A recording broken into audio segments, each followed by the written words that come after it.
You're listening to audio from the Decidedly podcast. For more information, find us on Instagram at Decidedly Podcast.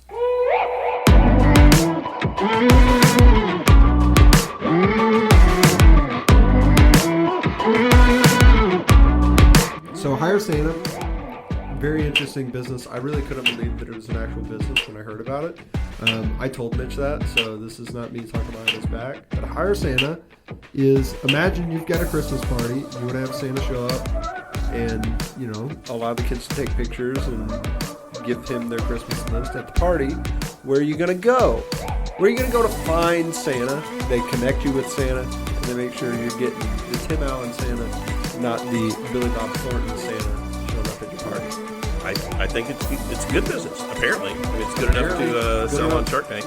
Good enough to get a deal on Shark Tank. Partnered up with Barbra, so he talked to us about what happens before the show and all the preparation, what happened on the show and all the decisions that he made and how he was able to strike a deal, and what happened afterward. Listen up.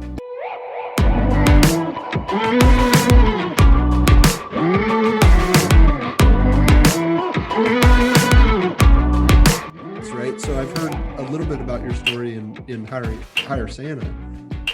Tell me about how that came up, because that's not something you sat around at 8 years old thinking about either. During 2008, 9, 10, we were, if you remember back in that time, that was the financial crisis. And at that time, the number of bankruptcies really increased dramatically. Consumer bankruptcies dramatically increased. Anyway, we had some really nice Christmas parties. We would get everybody together and sort of celebrate all the hard work that we had done. And my executive assistant actually asked me to dress up as Santa.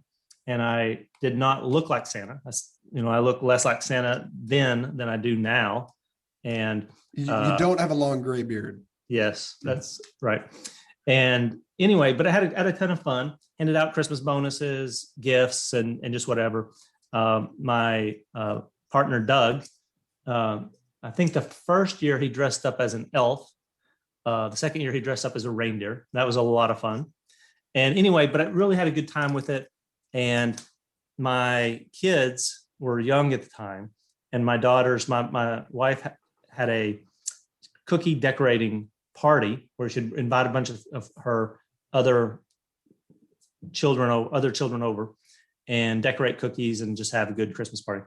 And so I dressed up as this terrible looking Santa and went and was Santa to not only my children, but all these other children. It was just a magical experience that the children really just radiated sort of the love and joy of Christmas. And so I was really hooked on it. And then the next year, I had some friends ask me to appear for their children, and some pictures got out from that.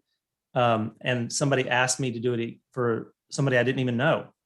And then they asked to pay me. I was like, oh, people pay people to help spread the love and joy of Christmas? I'm in. And I'm an all-in type of person. And though, again, you can't sort of tell from the way I look today or the way I look, but my version of Santa is I do a pretty good version of Santa. Think Tim Allen, glue on theatrical beard.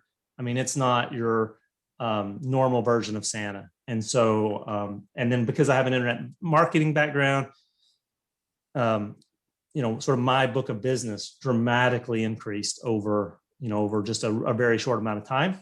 And from there, it was, let's buy a better domain than the one I currently have for Dallas-Fort Worth. And so I bought HireSanta and some other domains and sort of off to the races from there. So, yeah. So how do you decide to take that business, which seems like it's a localized business? I mean, I would think most people think about that and they would go, well, I'll do this for a few of my friends and maybe there's a few businesses here or there in town. Deciding to take that nationwide or outside of your geographic region, especially then, how'd you decide to do that? Because that seems like a big undertaking. Well, it's you're finding all the Santas in all the locations, right? I mean, because now you've got to outsource that. You've got to make sure these guys in Evansville, Indiana, are as good as the guys in Tucson, Arizona, as the guys in Tallahassee, Florida. Well, if you know Santas in Tucson, Arizona, we could use some more Santas in Arizona. That's one of our areas that we need Santas, and we're always looking for more Santas. It follows when you look back on it, things make sense. When you're in the moment of making a decision or deciding to do something as an entrepreneur, many times it may not seem as clear that what's happening, but when you look back on it and you have some perspective of it, things seem to make more sense. And even with my own site, Santa Allen, I'm generating leads of people who are wanting Santa Allen to come up here in Houston and in Chicago and Illinois and wherever. And so it was really natural for me to think, well, I've sort of done this before. If I create a national brand, I'll be able to generate more leads and then also be able to find somebody to fulfill those leads. So it wasn't this big leap or something that I hadn't done before. It really seemed very natural because I'd done it before in the legal lead gen space. Probably an easier move for you than it would be for somebody else who just decided to just get into the Santa business, for example. Right? That's right. Tell me about the move then to get it onto Shark Tank, because that's a big leap going from, hey, I've got a business, to I'm taking this business, outside my geographic area, to now I'm going to take this business on a TV show that I think at the time had been on for 10 years or something, hasn't it? Yeah. So I've been on twice, both in the 10th season and the 11th, and 2021 is the 2020-2021 season is the 12th season. That's a EO, Entrepreneurs Organization, really helped me. My forum really helped me to understand that HireSanta was a good business and I'll use in quotes, a serious business.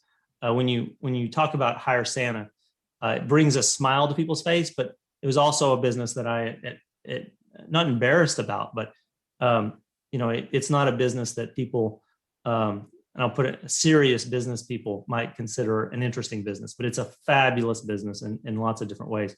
And so my forum really got me to understand that what a good business it was. It's got good margins, and though it's seasonal, there's some seasonal aspects of it, and so the work varies across the year. What did they tell you that made you feel like it is a legitimate business? But what did they tell you that convinced you of that? Well, why did you feel like that originally? Well, it's just it's a right. I'm dressing up as Santa Claus. Yeah, and so there you go. Everybody here is laughing about that. So you wait a minute. You admit that it's somebody dressing up as Santa Claus. So this is bullshit. This isn't the real Santa. Well, when I'm dressing up as Santa, that's right. When I'm dressing up as Santa, I'm not the real Santa. We do have the real Santa. We do have it. Scam. This is a scam.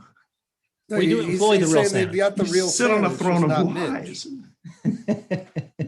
Yeah. So and it's just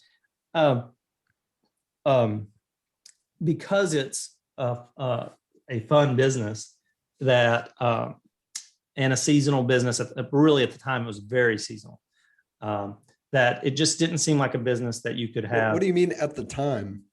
This is back in when this is happening, or when I'm sort of getting over the fact that it's a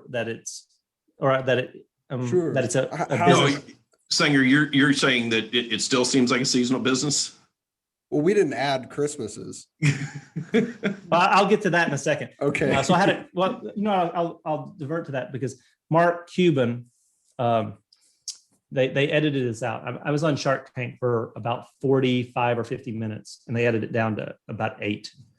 So they left out lots of good stuff on Shark Tank. One of the things and I had prepared for virtually every question that you could conceivably ask and every negotiating point. And I think it was Lori went out first, and she said that it was a seasonal business.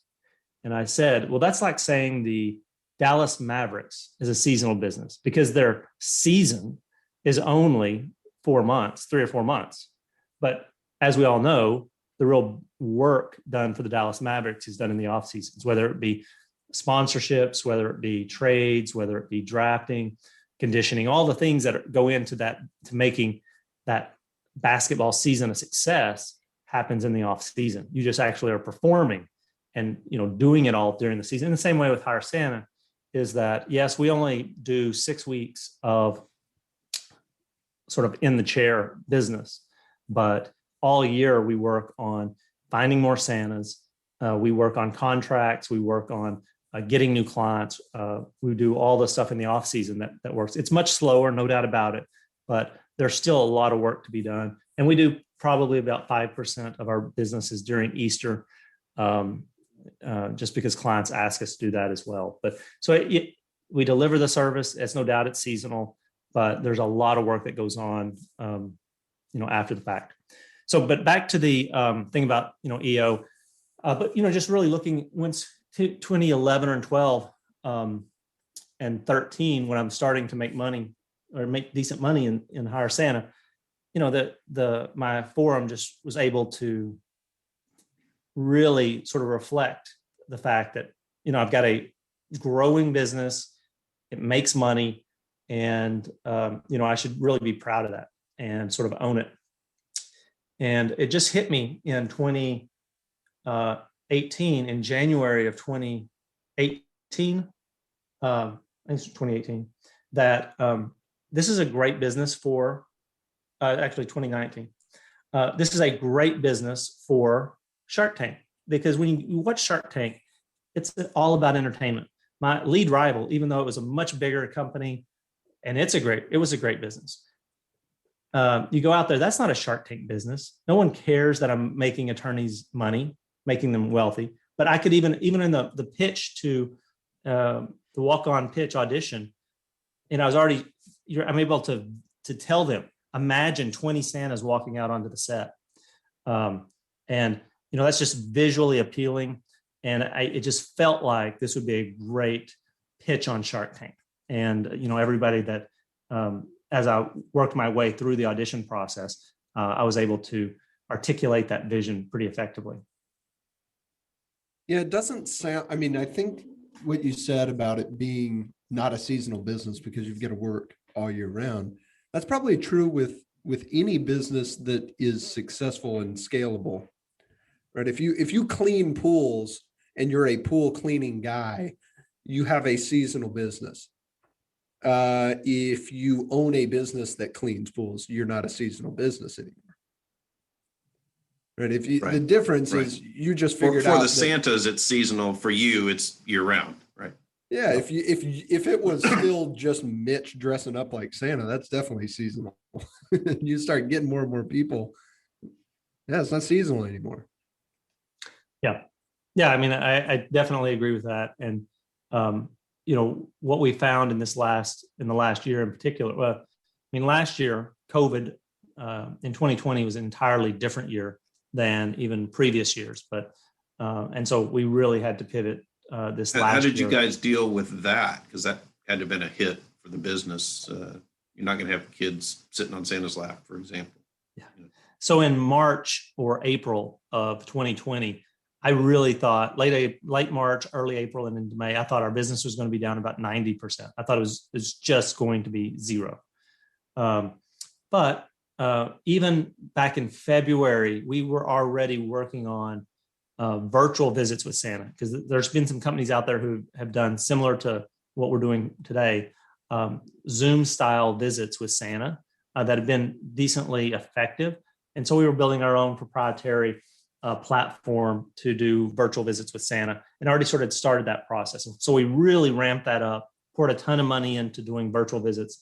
And we thought that it was going to be just monstrous. And at the same time, we were working in parallel with our big retail partners that use Santa to help associate their brands with Christmas and to drive traffic to their locations. And we're working on what we called Safe Santa. Like, how do we still have Santa in the location? How do we give many of the same aspects of it, but without sitting on Santa's knee? And so we worked with a manufacturer actually in Arlington, Texas, and we created these 6x6 acrylic shields on a base, mailed them out all over, shipped them out all over North America. And so you were still able to visit with Santa, but it was behind an acrylic shield. And that really, it ended up that we were able to save 90 or 95% of our retail business by using Safe Santa. And then we were able to do our own virtual visits. And then we staffed many other